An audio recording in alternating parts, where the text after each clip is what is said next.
What I'd like to talk about next is the way that a drone operator or somebody starting a drone company can deal with leaving this to somebody else, as well as dealing with the immigration issues involving hiring somebody from outside the country to perhaps come into the country and work for a drone company. And for that, we have my other partner, Ryan Alexiev, who's an estate planning and immigration attorney.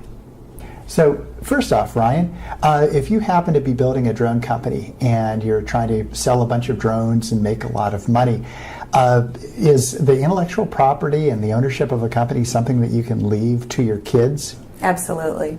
And I would actually suggest that it's drafted into an estate plan.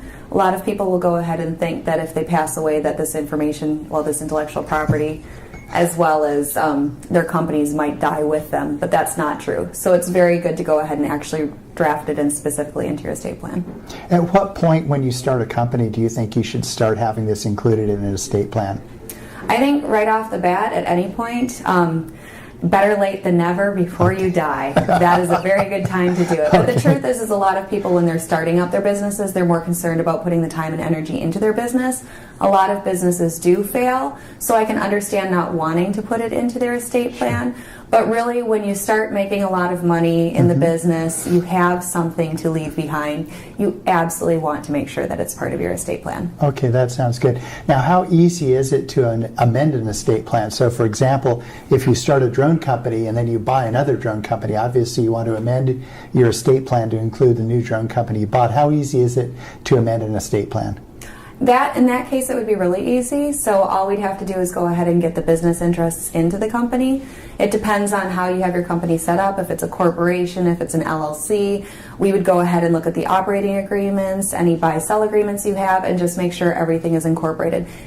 Also, if we know ahead of time, before you go ahead and do this, we can go ahead and guide you on the best way to do it. So that way, if you do have a corporation, you're not issuing shares first to yourself and then have to go ahead and cancel them and then get them into your trust. We can go ahead and tell you how to do that up front. Okay, that sounds very similar to the discussion I just had with Ian about how when you do this properly from the beginning, you can save yourself an awful lot of money than doing it later on after the cow has already gotten out of the barn. Absolutely. Yeah.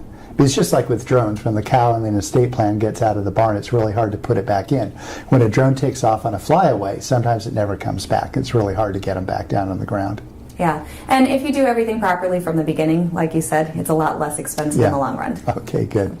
So one question that I often get from my drone clients is if they're, say, in their 30s, they're married, they have a couple of kids, they're really young, and yet they travel a whole lot, there's always the danger of a plane crash or something like that, and they're wondering what kind of an estate plan to set up. I have other drone clients who are, usually single young men who really don't have any responsibilities other than to try to make some money and eventually leave it to somebody.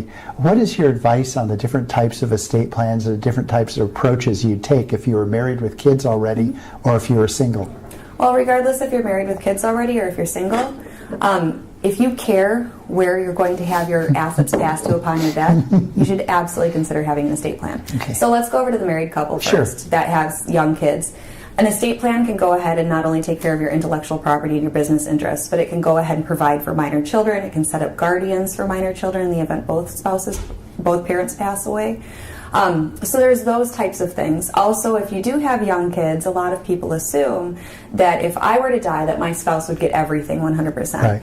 In the state of California, we're a community property state, so that's not necessarily true. If I have young kids, then my spouse is going to get a portion, and my kids are going to get something as well. Okay. So if I want my husband to get everything and then provide for our children, we can go ahead and draft that in. If I want to set up trusts for my children, I can absolutely go ahead and do that.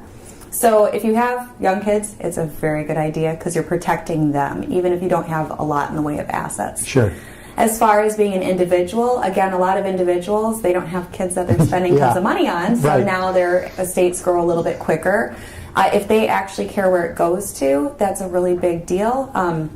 It goes ahead and follows the intestacy laws. If they don't have any children, we're going to go ahead and look, do they have any parents?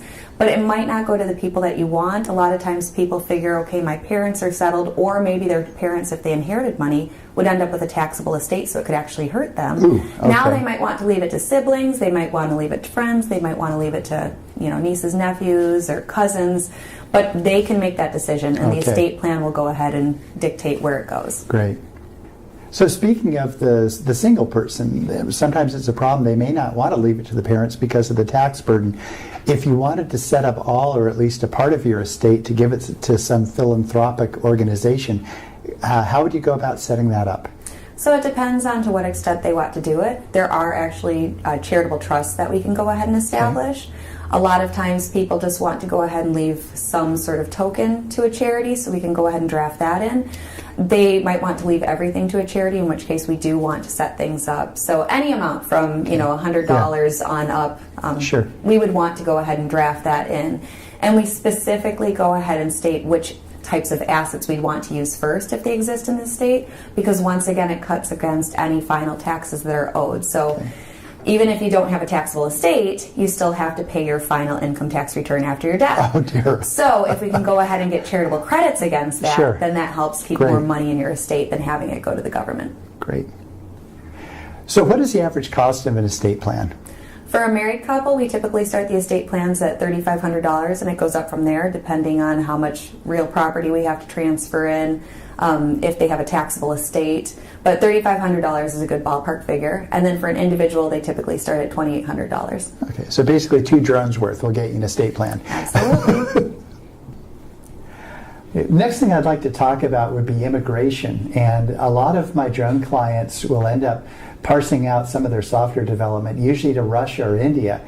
Now, in a case where you're just hiring somebody from overseas to do your software development, you're not bringing them into the country. But let's say you start a drone company and you start doing really, really well, and you find a particularly good software developer in another country, and you want to bring that person over to work in your facility. How would you go about handling the immigration of, say, a software expert from another country? Mm-hmm.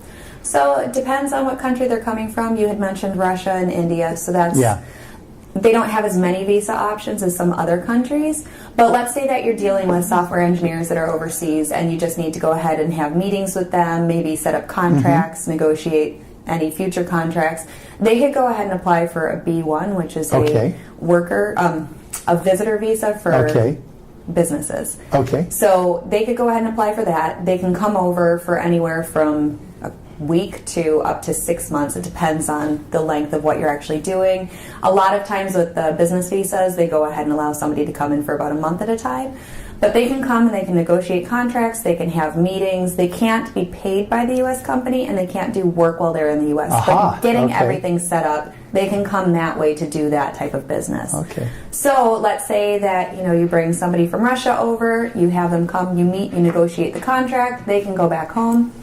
You could go ahead and apply for an H-1B visa. What's the difference there between H-1B and a B-1? So a B-1 visa, that one you can go ahead and apply for and come over at any point in time. Again, if there's a valid business purpose, they can be easy to use. Sometimes they're very difficult to get, but sometimes they're not. It just depends on if you've talked to a qualified immigration attorney to help you with your case, because if you don't have your case properly prepared, chances are it's going to be denied. Great. So that one, you can use it at any point in time. There's no visa cap as far as how many they give out. And some countries, they're a little bit easier to get than other countries. Again, we go ahead and evaluate everything.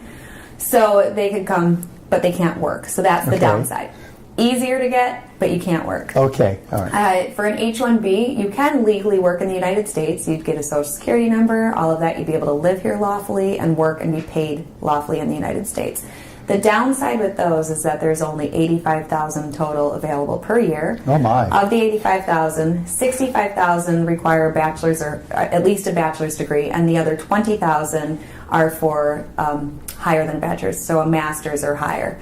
So the last couple of years, the H-1B season always opens April 1st, and they will keep it open for nice timing, huh? 5 business days. Okay? 5 business days? They will keep, if it doesn't fill up, if they don't get rid of all those 85,000 in the first 5 business days, it will just keep going until they fill up. However, the last 3 years, it has filled up the first week of April.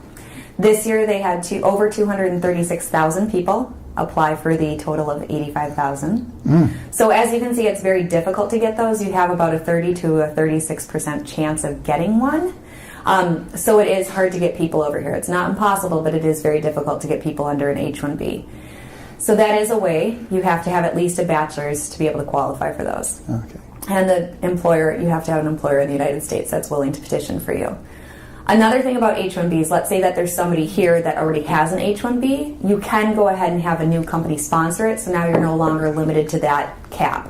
So because you've already received your H-1B, now you can transfer different companies, so that's not a problem. Okay. As far as a different option that might be available, sometimes companies in the United States, they go ahead and use independent contractors overseas, do that, but maybe they want to go ahead and actually set up an office overseas. As long as they've had that office operating for a year or more and had that employee operating either as an executive, a manager, or as a specialized knowledge key employee, they can go ahead and transfer that employee to their U.S. company. Of course, if they transfer that employee to the U.S. company and then there's nothing left overseas, that would be an issue. So you want to make sure that your company overseas keeps existing when that person comes. In that case, you can go ahead and have them come over. There's no cap as far as how many people can come on that. It's just a matter of meeting the requirements. Again, as far as specialized knowledge, bachelor, we're looking at a bachelor's degree or higher. But they can come, and they have to have been working for that company overseas for at least 1 year in the last 3-year period. Okay, very good. So again, I'm Eric Hanscom from the law firm of Hanscom, Alexiev, and McDaniel. On behalf of Dave and Doug and Ryan and Ian, I'd like to thank you all for watching this. I hope that it was at least partially entertaining and that you learned something from it.